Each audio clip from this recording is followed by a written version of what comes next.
天哪，就来2个美女嘞！我们买菜都才到，他们就已经在我们家等着了。吃香蕉，先赶紧砍半只鸡和1份牛肉，我腌给他们吃的。待会儿他们要赶火车，先搞给他们吃的，再慢慢收拾，不然还要等1个多小时呢。哇，今天这个肉腌的真的是很早，9点多啊，第1份肉都腌好了，还得腌半只鸡。哦，好嘞。先上去给他们烤着，希望今天早上能借着你俩给我开早章大卖。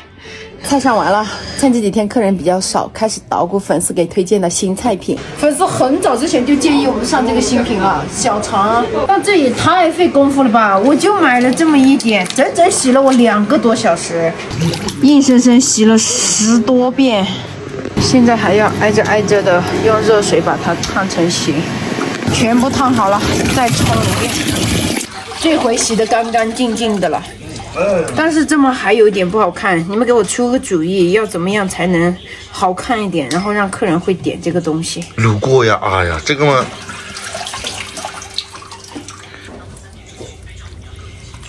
，OK， 一早上就搞了这么一小点，稍微给它加工了一下下，这回看起来又稍微有点食欲了吧？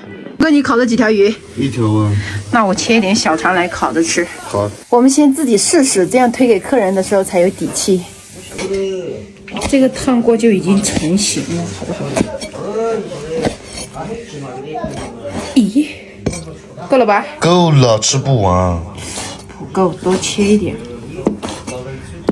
放心，这个我洗的超干净的。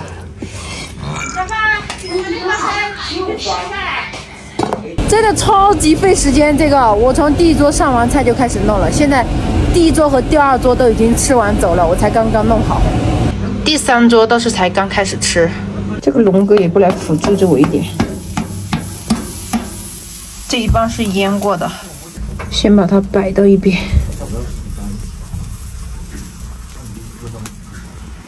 再把没腌的这个放前面来。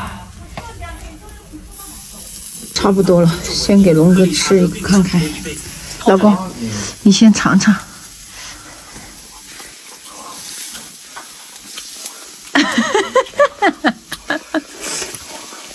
我也吃一个看看。晚上延迟下班，凭着克伦斯研究导致故障的原因，努力付出总是有回报的。理查德身为清洁工，却成为了工厂评选的优秀员工。但就在他顺风顺水时，命运又开始捉弄。嚼不动，根本嚼不动。涨点涨。比较红面，知道你红。得了，哦，幸好自己试了一下，不然这么上给客人根本嚼不动。你们还记得我们以前那个百叶肚吗？就跟那个一样了，根本嚼不动。再煮一下，再煮一下，哦呦，吃不动，根本吃不动。是不是因为它放得太偏僻了？怎么来这么多客人都没人点？又积极了，菜还没上呢，就已经在上火了。肥肠还是小肠？今天有个新菜。这把小肠。好，尝尝。好，终于有人点它了。这一份就是我的开始。你们说我这么一盘要卖多少钱合适？早上我买的50块钱，然后煮了这么一点，我刚称了一下，就只能搞2份，还多着1公2。我觉得卖20块钱合适。20块钱不用卖了，你直接说是给我自己吃比较合适。我媳妇去接小孩了，叫我帮她录后面的1分钟，我是心不甘情不愿。我媳妇太抠了，2包卤料包都不愿意买。我媳妇这样省啊，这样抠，我家不富起来，那就说不过去了。抠抠搜搜的，连个料包都不愿意买，几块钱的东西啊，妈老天啊，佩服。又来了2桌，2个美女的3个美女。然后我的那个新品小肠只卖了1份，我后面又煮了它一下，但是感觉还是不怎么理想，是不是要生的烤才得行？对于我们这个新菜品有什么好建议的，评论区见。那今天视频就到这里，朋友们，拜拜，下期见。